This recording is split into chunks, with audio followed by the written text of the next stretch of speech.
Robinson Crusoe, capítulo 1, en el que se narran las primeras aventuras de Robinson Crusoe. Nací el año 1632 en la ciudad de York, de buena familia, aunque no del país, pues mi padre era un extranjero de Brawden que se estableció primero en Hull.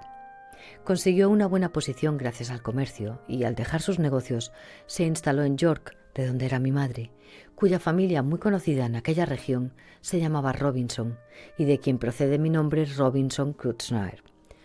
Pero, a causa de la frecuente corrupción de palabras en Inglaterra, nos llaman ahora, o mejor dicho, nosotros mismos nos llamamos y escribimos nuestro apellido Crusoe, y así mis compañeros me llamaron siempre. Tenía 2 hermanos mayores, uno de los cuales fue teniente coronel de un regimiento inglés de infantería en Flandes que había estado al mando del famoso coronel Lockhart y que murió en la batalla de Dunkerque contra los españoles. Nunca supe qué se hizo de mi segundo hermano, como tampoco mis padres supieron lo que fue de mí. Al ser el tercer hijo de la familia y no estar preparado para ningún oficio, desde muy temprano se me empezó a llenar la cabeza de pensamientos viajeros. Mi padre, que era muy anciano, me había procurado una buena instrucción, todo lo buena que puede recibirse en casa y en una escuela rural, y quería que me dedicara a la carrera de leyes. Pero yo no deseaba más que navegar, y esta inclinación mía me opuso con tanta fuerza a la voluntad, o mejor dicho, a los mandatos de mi padre y a los ruegos y súplicas de mi madre y otros amigos, que parecía que hubiera algo fatal en aquella propensión de mi naturaleza que apuntaba directamente a la desgraciada vida que iba a acontecerme. Mi padre, hombre prudente y sensato, me dio serios y excelentes consejos en contra de lo que preveía era mi intención. Una mañana me llamó a su habitación, donde se hallaba confinado a causa de la gota, y afectuosamente se puso a hablar conmigo sobre este tema. Me preguntó qué motivos tenía yo, aparte de una simple afición por la aventura, para abandonar mi casa paterna y mi país natal, donde podría estar bien situado y tenía buenas perspectivas de adquirir una fortuna con esfuerzo y laboriosidad, y una vida cómoda y agradable. Me dijo que ir al extranjero en busca de aventuras era propio de hombres que estaban en una situación desesperada, o bien de aquellos que, gozando de una buena posición, desean engrandecerse por medio de empresas audaces, haciéndose famosos en tareas distintas de la vida ordinaria. Y agregó que ambas cosas se hallaban muy por encima o muy por debajo de mí. Añadió que lo mío era la vida mediana, lo que podría llamarse una posición alta dentro de un nivel modesto, y que años de experiencia le habían demostrado que ese era el mejor estado del mundo, el más adecuado a la felicidad humana, a resguardo de la desdicha y de las privaciones, de la fatiga y los sufrimientos de las clases trabajadoras, y a salvo del orgullo, el lujo, la ambición y la envidia de las clases altas. Continuó diciéndome que yo mismo podía juzgar la felicidad que este estado proporcionaba teniendo en cuenta una sola cosa. Era la situación que todo el mundo envidiaba, pues los reyes se han lamentado con frecuencia de las tristes consecuencias que tiene el haber nacido para grandes cosas, y hubieran deseado hallarse entre los 2 extremos, entre los pequeños y los grandes. Que el hombre prudente testimoniaba que este era el justo nivel de la felicidad verdadera, cuando pedía al Señor no sufrir miseria ni acumular riqueza. Me hizo observar que siempre hallaría que la vida reparte sus calamidades entre las clases altas y las más bajas,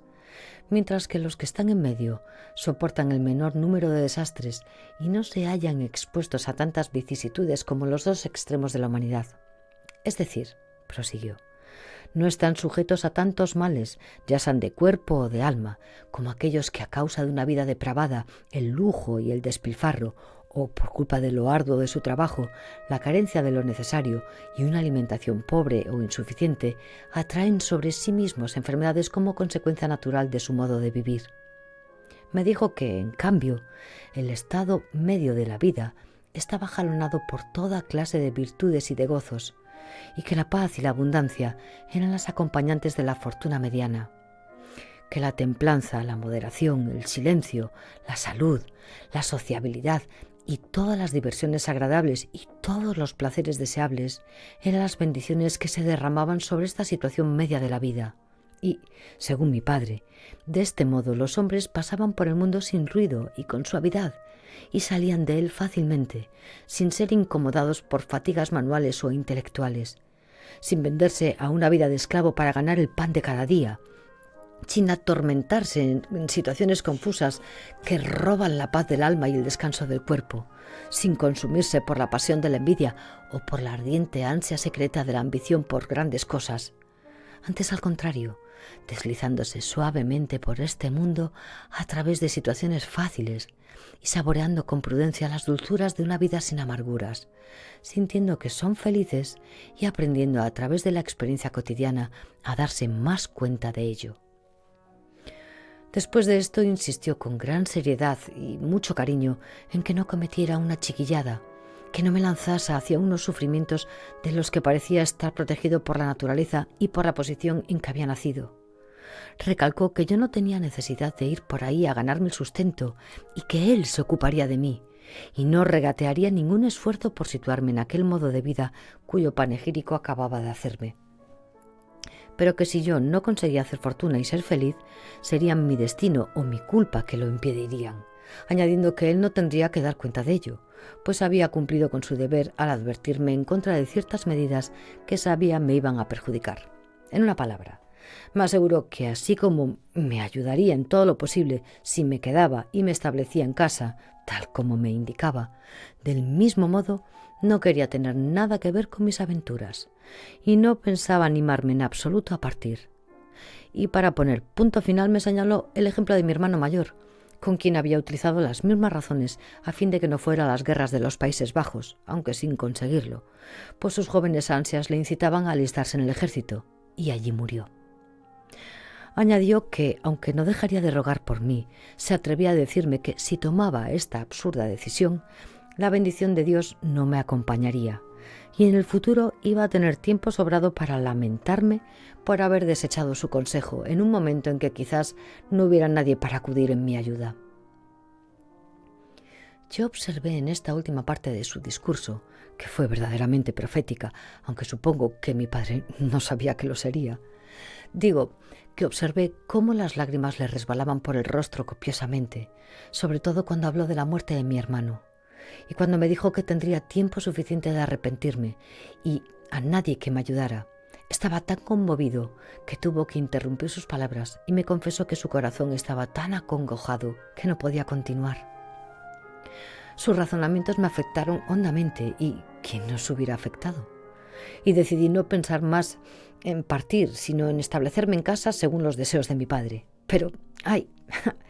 Unos pocos días borraron mis buenas intenciones y, en resumen, para evitar nuevas complicaciones con mi padre, al cabo de unas semanas decidí huir de casa. Sin embargo, no actué con la precipitación a que me urgían mis ardientes propósitos, sino que acudí a mi madre en un momento que la vi de mejor humor que de ordinario, y le dije que tenía tantos deseos de ver el mundo que no podía ponerme a realizar algún trabajo con la determinación suficiente para llevarlo a cabo,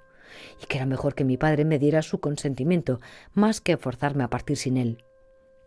Le hice observar que ya tenía 18 años y era demasiado tarde para empezar de aprendiz en un oficio de escribiente con un abogado,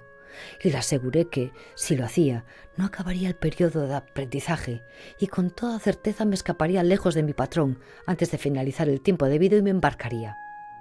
Y le rogué que hablara a mi padre para que me dejara hacer solamente un viaje al extranjero, prometiendo que si a mi regreso no me había gustado, no volvería a marcharme y recuperaría con doble esfuerzo el tiempo perdido. Mis palabras provocaron en mi madre un ataque de cólera. Me dijo que no iba a servir de nada hablar con mi padre sobre este tema, pues él sabía demasiado bien lo que me convenía para consentir en algo que me perjudicaría mucho, y que le asombraba que yo pensase en una cosa así después de la conversación que habíamos mantenido, y a pesar de las tiernas manifestaciones de cariño que ella sabía que mi padre había usado conmigo. En resumen, añadió que si quería perderme a mí mismo, no había remedio, pero que podía estar seguro de que nunca obtendría el consentimiento de ambos, que ella, por su parte, no quería tener nada que ver con mi perdición, y que nunca podría decir que mi madre había obrado contra la voluntad de mi padre. Aunque mi madre se negó a influir en el ánimo de su esposo, sin embargo, según supe después, le transmitió toda nuestra conversación y él, mostrándose muy preocupado, le dijo con un suspiro: Este chico podría ser feliz si se quedara en casa, pero si parte, será el infeliz más desgraciado que pisa la tierra, y a esto no puedo dar mi consentimiento. No fue hasta casi un año después cuando me escapé, aunque mientras tanto me mantuve obstinadamente sordo a todas las proposiciones que se me hicieron de empezar a trabajar. A menudo discutía con mis padres sobre cómo podían mostrarse tan firmemente opuestos a algo a lo que sabían que me sentía llamado. Pero estando un día en Hull, a donde fui por casualidad y sin ninguna intención de fugarme en aquel momento, hallándome allí, uno de mis compañeros que se iba a Londres en el barco de su padre me animó a partir con ellos, tentándome con la estratagema típica de los marineros, esto es, que el pasaje no me costaría un céntimo. Y así, sin consultar con mis padres ni enviarles recado, dejándoles que se enteraran como pudieran, sin pedir la bendición de Dios o la de mi padre, y sin pararme a pensar en las circunstancias o en las consecuencias de mi acción en una mala hora, Dios lo sabe, subí a bordo de un barco que zarpaba rumbo a Londres. Nunca las desventuras de un joven aventurero, creo yo, comenzaron antes o duraron más tiempo que las mías. Pues apenas el barco había salido del Humber cuando el viento empezó a soplar y las olas a encresparse de un modo espantoso. Y como yo no había estado nunca en un barco, comencé a marearme horriblemente y a aterrorizarme. Entonces empecé a considerar seriamente lo que había hecho y con cuánto...